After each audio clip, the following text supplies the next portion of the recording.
बिस्मिल्लाहिर्रहमानिर्रहीम। अस्सलाम वालेकुम नाज़रीन, आज हम बात करेंगे फ़ातिह बैतुल मुक़द्दस, हम सब के हीरो अल नासिर सलाहुद्दीन बिन यूसुफ़ बिन अयूब, जिन्हें आम तौर पर सुल्तान सलाहुद्दीन अयूबी के नाम से जाना जाता है।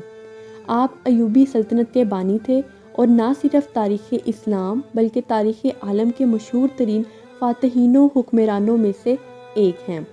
आप उन हुक्मरानों में से एक थे जिनकी बहादुरी, फ़याज़ी, हुस्न ख़ल्क़, सखावत और बुर्दबारी के बायस ना सिर्फ मुसलमान बल्कि ईसाई भी आपकी इज़्ज़त करते थे।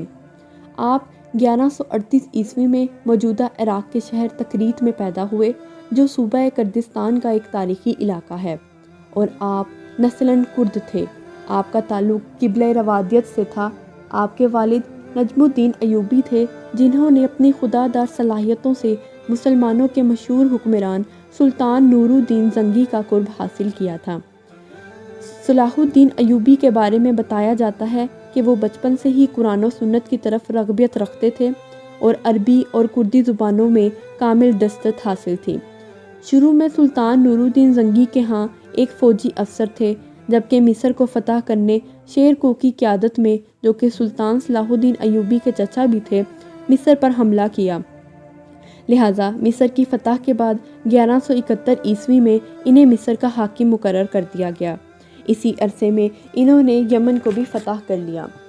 चूँकि नूरुद्दीन ज़ंगी की औलाद नहीं थी, इसीलिए इनकी वफ़ात के बाद सुल्तान सलाहुद्दीन अयूबी 1174 ईस्वी में हुक्मरानी पर फ़ाइज़ हुए और यहाँ से इन्होंने मज़ीद फतूहात का सिलसिला शुरू किया और इस तरह अपनी जंगी कारनामों में नूरुद्दीन ज़ंगी पर भी बाजी ले गए। आप में जहाद का जज्बा कूट कूट कर भरा हुआ था, गोया घोड़े की पीठ आपका मिस्कन सानी हो। बाज़ औक़ात सिर्फ नमाज़ों के लिए ही आपको सवारी से उतरना नसीब होता था, बल्कि मुसलसल घुड़सवारी के बायस सुल्तान सलाहुद्दीन अयूबी के निचले धड़ में ज़ख्म हो गए थे। इसीलिए वो अगर घोड़े से उतरते तो इनको तकलीफ़ शुरू हो जाती, जिससे निजात के लिए वो दोबारा घोड़े पर सवार हो जाते थे। आपकी ज़िंदगी की सबसे बड़ी ख्वाहिश बैतुल मुक़द्दस को फ़तह करना थी। दोस्तों, मसीही अफ़वाज का एक कमांडर रेनॉल्ड, जो इंतहाई ज़ालिम होने के साथ साथ गुस्ताख़ रसूल भी था, और इसने अपनी अफ़वाज को जमा करके मदीना मुनव्वरा पर हमला करने की नीयत से हिजाज़ मुक़द्दस पर चढ़ाई का नापाक इरादा किया था। सुल्तान सलाहुद्दीन अयूबी ने पहले इस गुस्ताख़ के कत्ल की कसम खाई और फिर बड़े मार्के की तैयारी में मसरूफ़ हो गए। 1187 में एक बड़ी जंग में तारीख़ी कामयाबी के बाद सुल्तान ने अपनी तलवार से इस दुश्मन रसूल का सर कलम किया और अपनी कसम को पूरा किया। ईसाइयों ने 88 साल तक फ़लस्तीन पर कब्ज़ा किए रखा और मुसलमानों पर बैतुल मुक़द्दस के दरवाज़े बंद किए रखे। हतीम की फ़तह के बाद सुल्तान सलाहुद्दीन अयूबी बैतुल मुक़द्दस की इफ्तिताह के लिए निकल खड़े हुए और रहम की दरख्वास्त की। यूँ बैतुल मुक़द्दस पूरे 91 साल बाद दोबारा मुसलमानों के कब्ज़े में आ गया और तमाम फ़लस्तीन से मसीही हुकूमत का मुकम्मल ख़ात्मा हो गया। बैतुल मुक़द्दस की फ़तह सुल्तान सलाहुद्दीन अयूबी की सबसे बड़ी ख्वाहिश भी थी और इनका सबसे बड़ा कारनामा भी।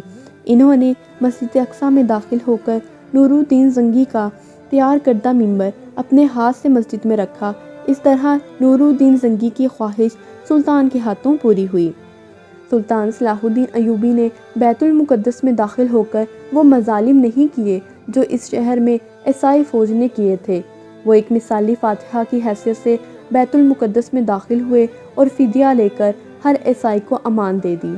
दोस्तों, बैतुल मुक़द्दस की फ़तह के बाद चूँकि तमाम मसीही हुकूमत ख़त्म हो गई थी, जो फ़लस्तीन में 1099 ईस्वी से कायम थी, और तमाम फ़लस्तीन मुसलमानों के कब्ज़े में आ गया था, जो कि 761 साल तक मुसलसल मुसलमानों के कब्ज़े में रहा, यहाँ तक कि 1948 میں امریکہ، برطانیہ اور فرانس کی مشترکہ سازش سے فلسطین کے علاقے میں یہودی سلطنت قائم کی گئی، جس کا نام اسرائیل ہے۔